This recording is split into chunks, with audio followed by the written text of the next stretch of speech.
hello.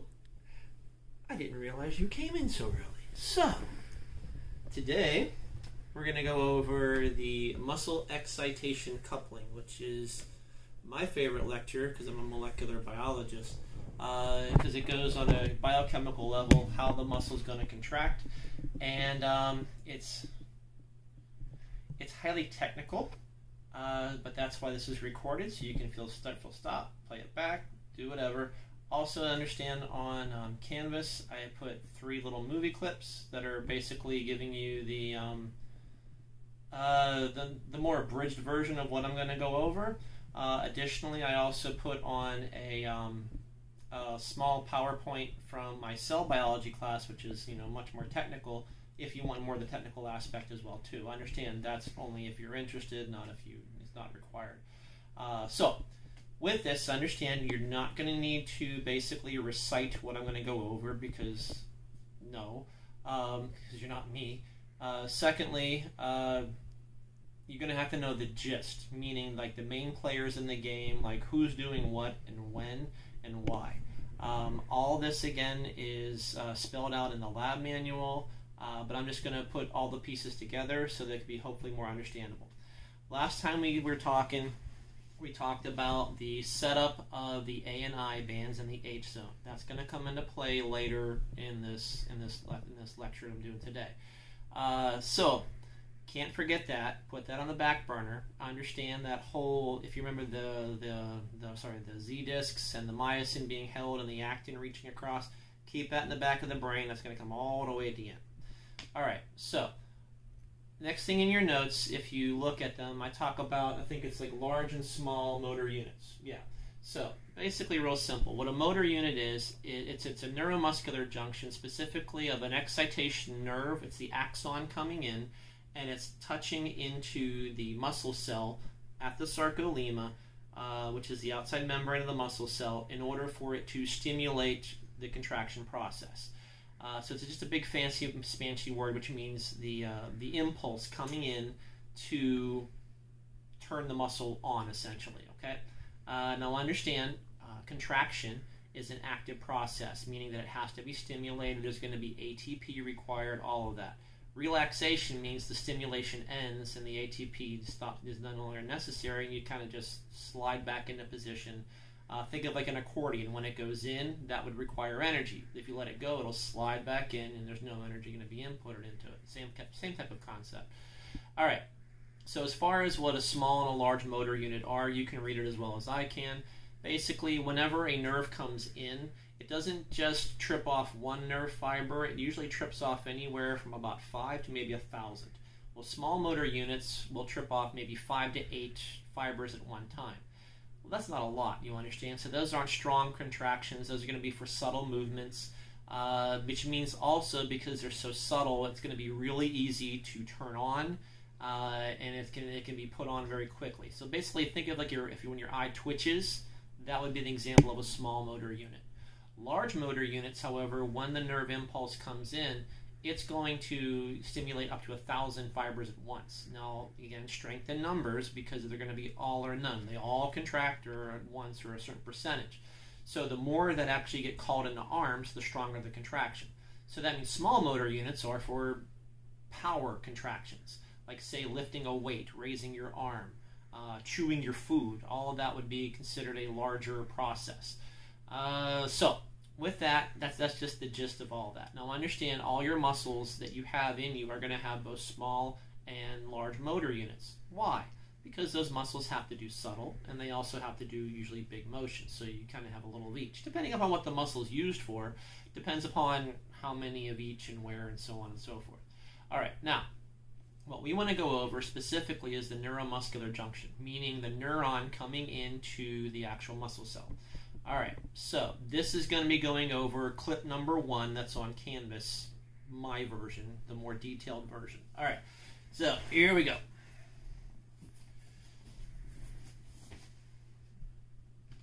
What we're going to do is we are going to have a line come down, and it's going to form a big bulb on the end. Well, what is this? This is the end of the neuron. So you got to imagine the neuron is up here.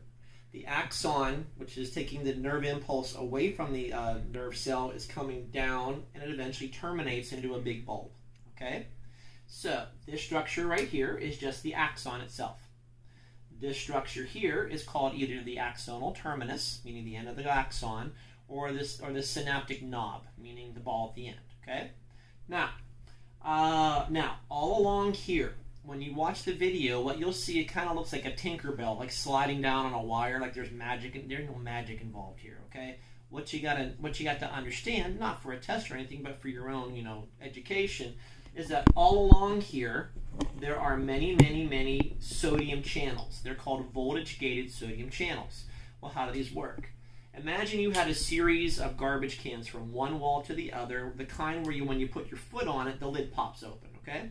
Now, they're linked up so that if you go to the first one and you actually open up the lid, that in turn would cause the second one to open, which would then cause the third one to open, who would cause the fourth one to open.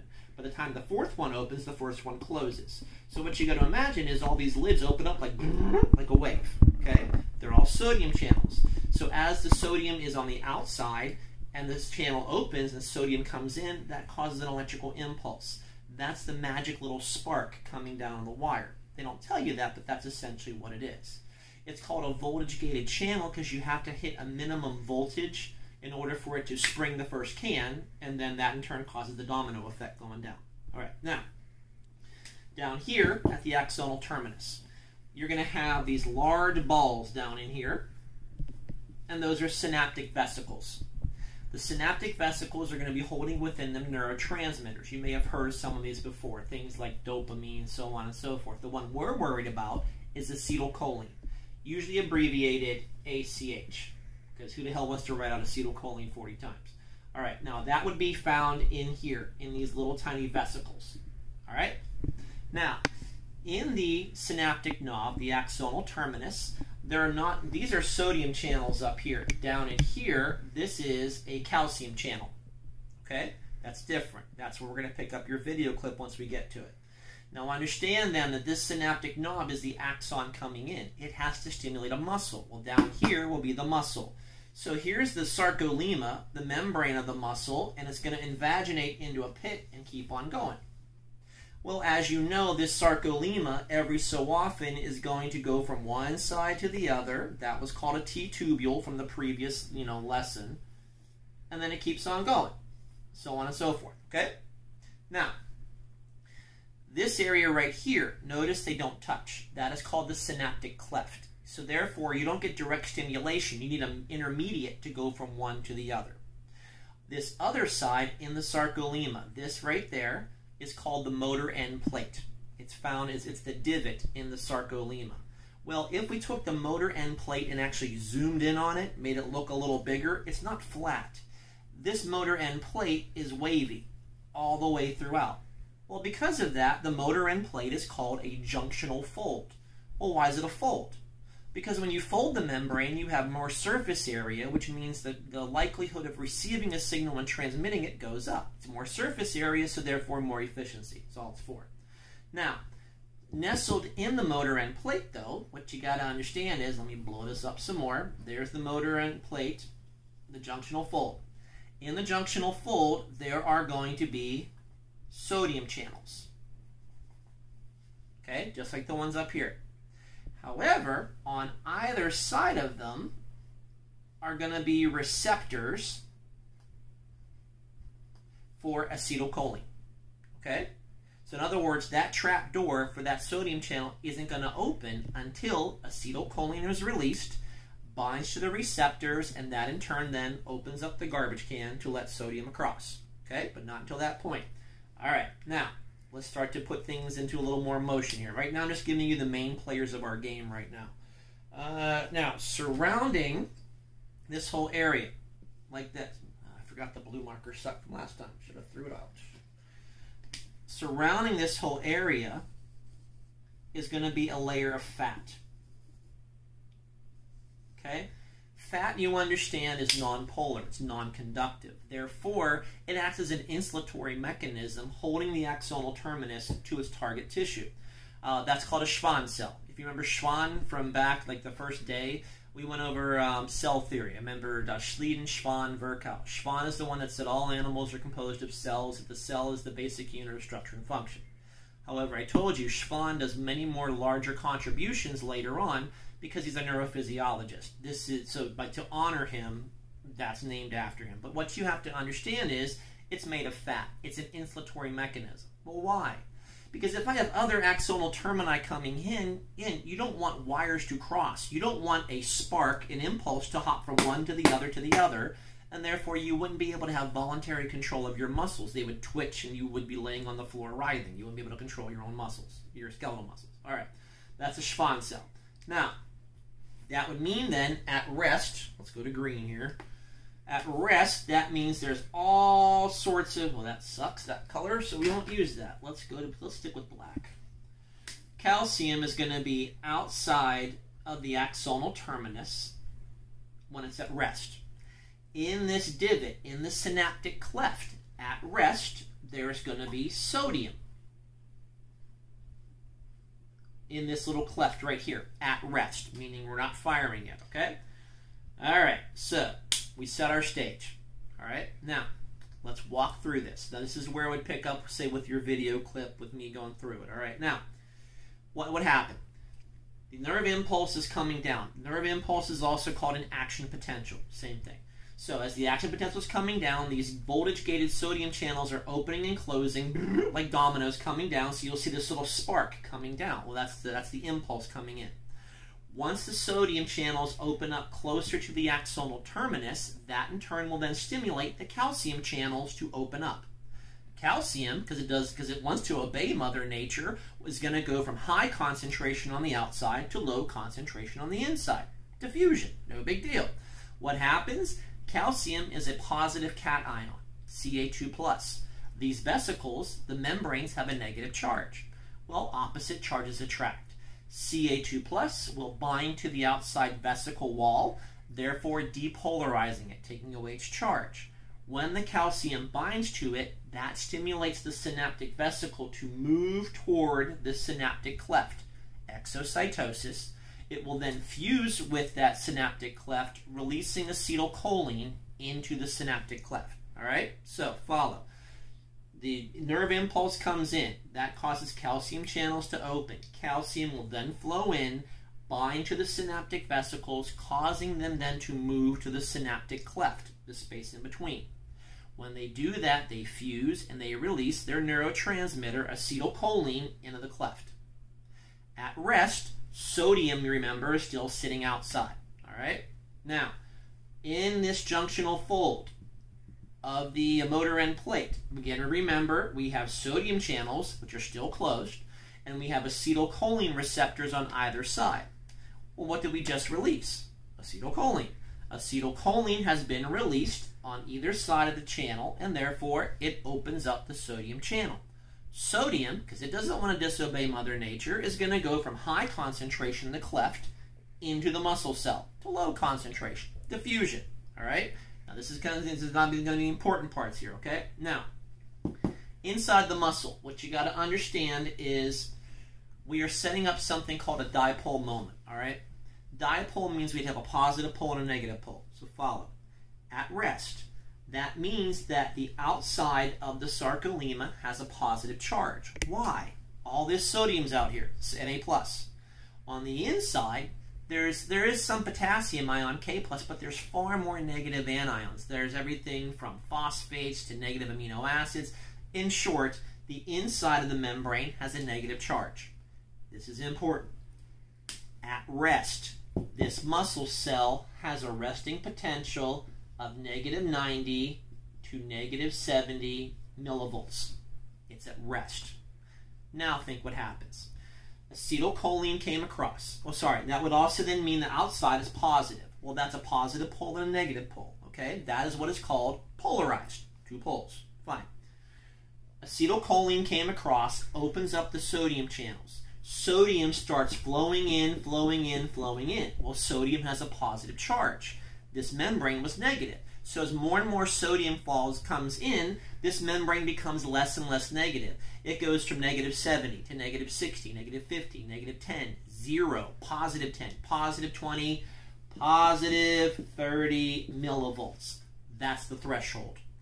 So similar to the voltage gated threshold I talked about here. In order for those trash cans to open up, we have to hit a threshold first, and then the domino effect occurs. For this, it's positive 30 millivolts. Okay? Once that happens, voltage gated channels on either side open up, and then, just like we saw in the axon, they open up, sodium flows in, and the nerve impulse starts to move underneath the sarcolemma looking for a T-tubule. That's the magic spark you'll see in the first clip at the end as it moves on down. That's what happens, okay? When that happens, we had positive pole, negative pole. We just destroyed it. Well, that's called depolarized, all right? Now, what's going to happen? What should happen? What should happen is an enzyme shows up called acetylcholinesterase. Acetylcholinesterase's job is to, once the acetylcholine has bound to the receptor, it comes in, think of the term, acetylcholine. There's a choline group and acetyl group. Acetylcholinesterase will cut off the acetyl group to make acetic acid, waste. It'll then take the choline, the base of the molecule, up to the synaptic knob to have it recycled to make another acetylcholine. If this isn't done, acetylcholine stays bound. The sodium channel stays open, and the nerve keeps telling the muscle, fire, fire, fire, fire, fire, and it cannot relax. You get tetany, basically muscle freezes, okay? So this is kind of important. So acetylcholinesterase has to come in, destroy acetylcholine to recycle the choline and create acetic acid. Once you destroy the acetylcholine, that then shuts the sodium door, and therefore we don't have sodium flowing in anymore. Good? Now, what they don't tell you in the little clips, though, is once the sodium channels close, next to them in this junctional fold are potassium channels. Well, there was potassium inside of the cell, of the muscle cell. When the sodium channels close, the potassium channels open. Potassium will then flow from the inside of the muscle cell into the cleft, making the membrane negative again. So notice, this membrane starts off negative. Polarized. Sodium flows across, it becomes depolarized at positive 30. Then potassium channels open and it becomes negative again, making it repolarized. Polarized, depolarized, repolarized, that's an action potential. That's a nerve impulse. That's exactly what it is. If you boil it down to that, that's all it is. Okay, so when a muscle contracts, it occurs in 3 major steps. Sorry to tell you, we've now finished step only 1. This is only the first part. The point is we had to get the signal from point A into point B. Okay? We've now accomplished that. All right. Now, so for that now, what you have to now, you begin the second clip on canvas. What you would then see is this little magical spark coming on down and going down these T-tubules.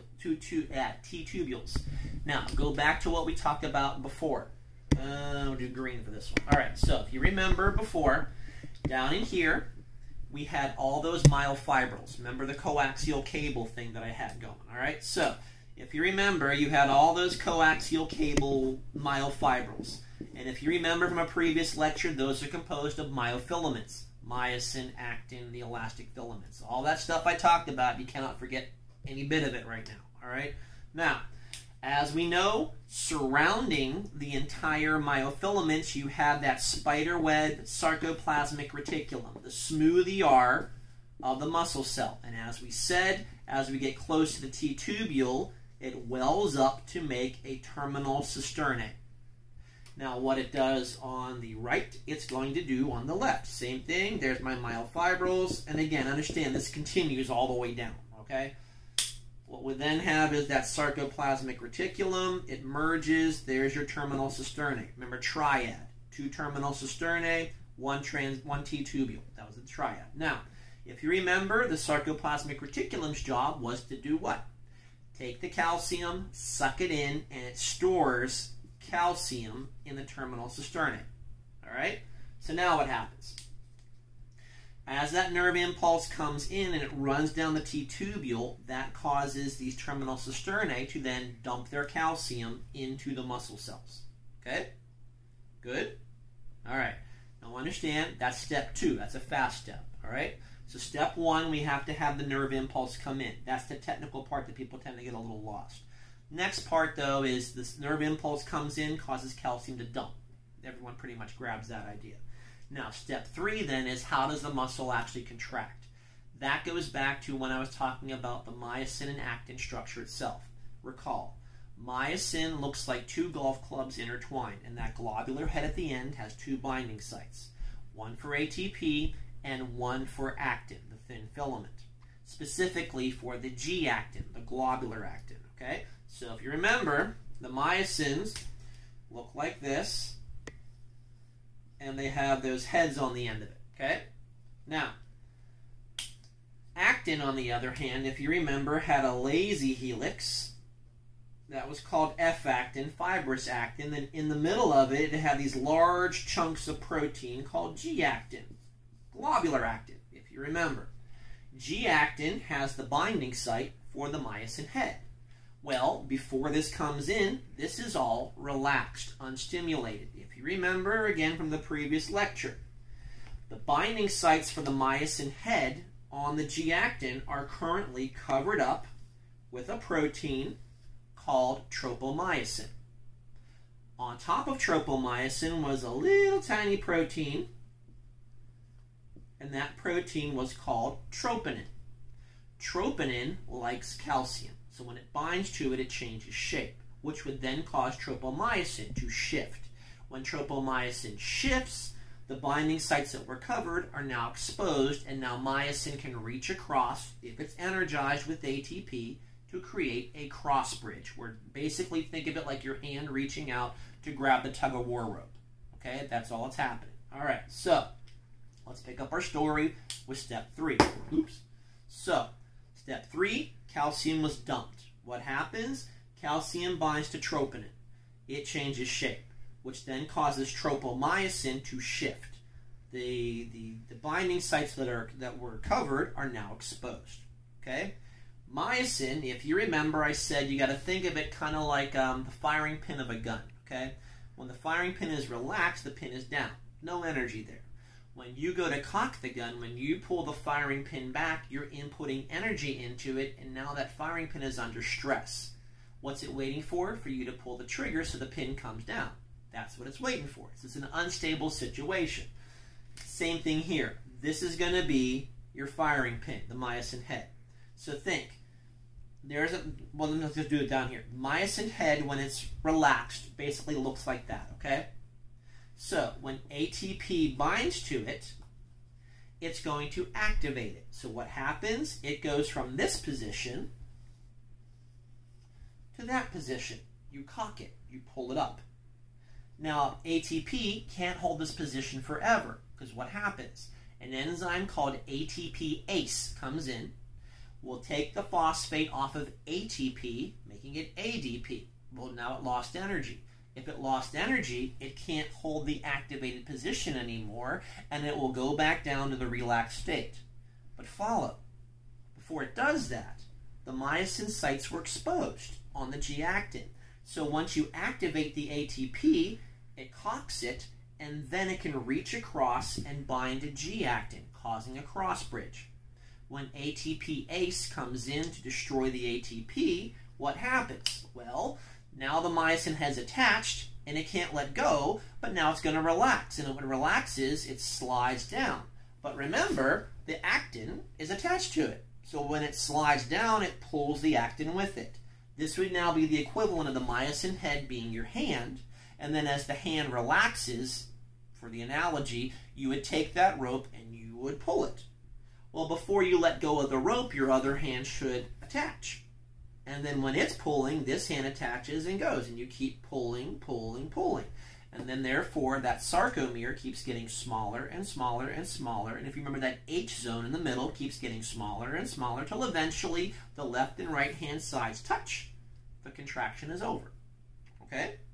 Now, how do I continue to do that tug-of-war effect where one hand grabs, pulls, one hand grabs, and then this one goes and pulls? How do I do that? It's all driven by ATP. In order for this myosin head to let go of the cross bridge, Once it's finished pulling, another ATP has to bind. What will happen? The myosin head will unattach, recock, grab in a new area, and then the same thing will happen. You pull, another ATP comes in, you unattach, recock, and you keep doing that over and over until you run out of ATP or until the H zone becomes non-existent. That is an all or none principle. Either you contract all the way or not at all. Okay? So it's all ATP driven. Now, that is all three clips together. Now follow. In order then for the muscle to relax, three major events that we put into motion have to be stopped and reversed. Three major events, if you remember, was acetylcholine was released. Number 2, sodium flowed in, potassium flowed out. Number 3, we dumped calcium everywhere. Those have to be reversed. Every single one of those steps requires ATP in order to do that. So when acetylcholinesterase comes in to break up the acetylcholine to make choline, in order to recycle it, you need ATP. Okay? Whenever the potassium flows out, go back to our review of active transport. I said a very important pump that you find all over your body, or with excitable cells, I should say, are sodium-potassium pumps. If you remember, it pumps out 3 sodium for every 2 potassium in. If you recall, that requires ATP as well. Why do we need that? We have to reestablish that gradient of sodium being in the synaptic cleft and potassium being in the cell before this muscle fires again. Another huge important one is all this calcium got dumped out. Well, all along this sarcoplasmic reticulum, we have calcium pumps. They need ATP. Why? So they can suck the calcium in, and when they suck the calcium in, they take the calcium away from troponin. It goes back to its normal shape. Tropomyosin goes back into position and now covers up the binding site. So even if myosin wanted to, there's nowhere to grab anymore. The muscle's relaxed. Okay?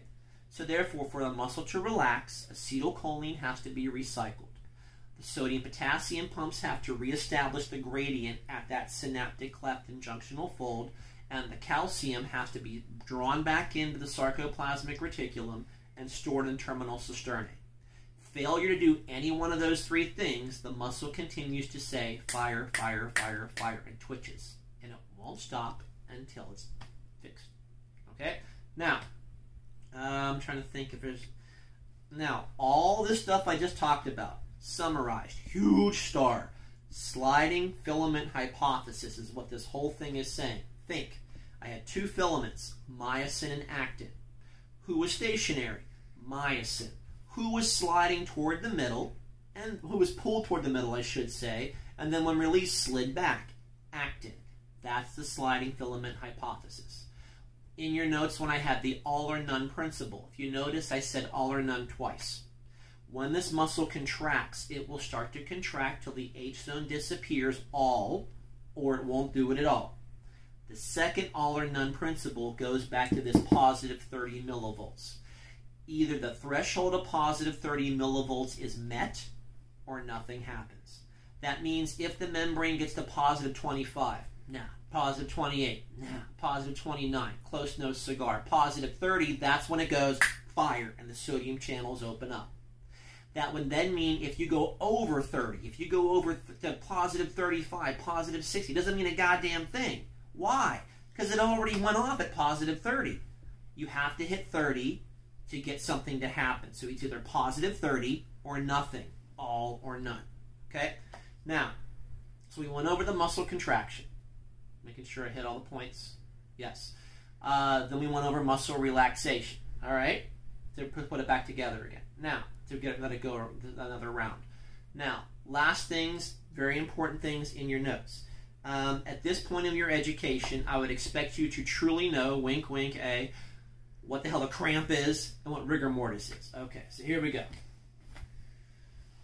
Rigor mortis. Understand, cramping and rigor mortis is when this system fails. Okay, understand, one of these terms is permanent and one is temporary.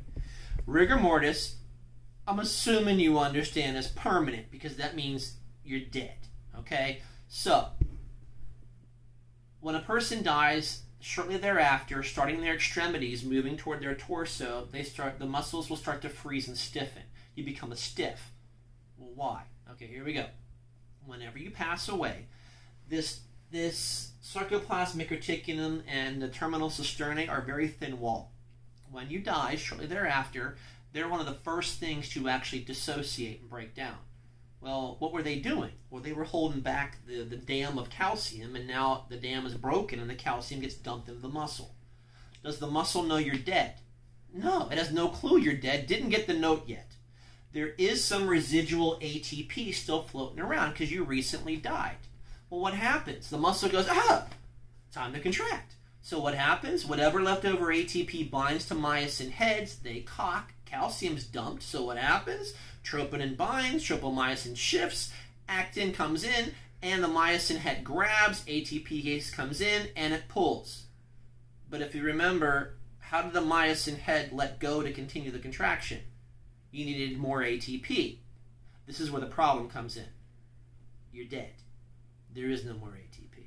So now with the lack of ATP, with the permanent lack of ATP, this myosin head cannot then let go and recock. It's stuck. It stiffens. You become a stiff. Now understand, once you lie there in the morgue long enough or wherever you pass away, eventually that cross bridge will break down and you go limp again. But that's how they determine, if you watch your CSI forensic type stuff, so you can determine time of death based upon the amount of rigor going toward the central cavity. Now, if this person died in water or if they died like in snow, all bets are off because your core temperature drops like that and you won't be able to really truly ascertain from that, unless it was really soon. So, understand rigor mortis is a permanent end of ATP because, again, you're dead and therefore you cannot continue the contraction and therefore you become stiff. Now, what's a cramp? Cramp means that these calcium pumps that are in the sarcoplasmic reticulum, they become sluggish. Why do they become sluggish? Is because you've been working out or doing whatever, and now ATP is lower in the muscle cell. Well, if ATP is low, there's not a lot of ATP to run the pumps. So what a cramp is a temporary lack of ATP in the muscle cell causing the calcium pumps to be slower. When the calcium pumps are slower, they can't suck in the calcium fast enough. And as long as the residual calcium's floating around, you still have your cross bridge. So therefore, as the calcium is still sitting there, your muscle's still twitching, trying to keep it going, because it can't suck the calcium out. Once the ATP levels have been reestablished, or once the calcium pumps catch up, the calcium gets stored away, the cramp goes away. Simple as that. Okay? So therefore, a cramp is a temporary loss of ATP due to activity, we'll just say, and therefore the calcium pumps become sluggish. What does that do? It slows down the reabsorption process, causing then the muscle to twitch until eventually the calcium's been reabsorbed and the muscle can officially relax. All right, so ends the excitation coupling. Next time that I do this, we will finish up the physiology notes for muscles. A lot of it's going to be more of FYI stuff. More important stuff I'm going to go over is how does the muscle get energy in order to do all this, and some other odds and ends. All right, see you then.